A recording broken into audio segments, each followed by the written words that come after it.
Hey everybody, Tanner here for your tool of the week. I am recording this on December 19th in the morning, and as I've been thinking about the end of the year and maybe a few more insights I can share to close out the year, um, I can't go without sharing and talking about Clarity Breaks. I have talked about Clarity Breaks and probably will continue to for at least a couple times a year forever. To me, the power, the strength. This week, I happen to have had a conversation with someone who follows and participates in similar groups and follows similar methodologies as I do. We had a bit of a debate about this. Clarity Break is an EOS concept, and thinking time comes from a book, The Road Less Stupid by Keith Cunningham.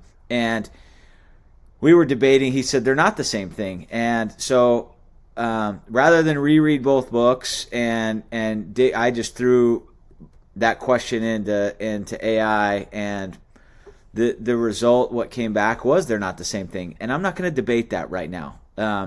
But to me, the most important concept that comes from this tool or this concept is taking time on a very regular basis to think. In a world where now it becomes so easy to throw your question into AI and let AI come back with the answers, I still find a tremendous amount of power in slowing down in a quiet time, quiet place, and doing a clarity break or taking some time to think. Coming hot off of this morning, it's Friday morning. I'm recording this, and as I've mentioned many times before, I do my clarity breaks Friday morning. So I'm just going to jump right into it here. So here are the steps that I take. Same day, same time every week. Clearly, there's some things that come in the way of that, but I would, to the extent you can, create consistency. 30 to 60 minutes, notebook and pen. I personally have found just the simpler, the better. I have tried the iPad, phone, typed. To me, pen and paper. I am a Remarkable user, but just a pen and paper with my Remarkable. And this is how I start I start with really it's a positive focus. What, call it gratitude, call it a segue, but looking at the last week, 3 highlights personal and 3 highlights professional over the last week, and that really starts me. That's my first 2 minutes. Start with some positive energy, and then it's really one question. It's an opportunity to consider a difficulty, a challenge, or a decision that I need to make, and at least once a month reviewing my VTO, reviewing my goals, and whether that's individual scorecard or dials or dashboards, whatever it is you do to kind of review and do a check-in how you're doing and measuring where you're at. So actually the last probably now at least 2 months, I've been starting my clarity break with this first question. So I want to just give some prompts, questions to consider. I have started with this one, and actually has been fantastic.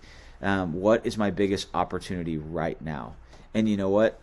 At times it narrows me into something professionally that I'm thinking about, but sometimes it leads me into something personally, whether it's a relationship or an improvement I can make. And then I start to think and write and have made several decisions and action items, commitments that have come out of that thought exercise. Another question: what decision would make the next 12 months easier? So we're coming on the end of the year and starting to think about this coming year. Super powerful. And last but not least here, what am I tolerating that's creating drag? There's a whole, I could come up with a list of other questions, but things like this, a prompt that will cause you to just think, sit and think. And I'm going to challenge you to not always go to AI to be your thought partner, and just let your subconscious think. Let's not outsource the subconscious. There's so much power in the subconscious, and putting these questions in our minds and starting to marinate and write and think about it. So Have an awesome week, and we'll catch you next time.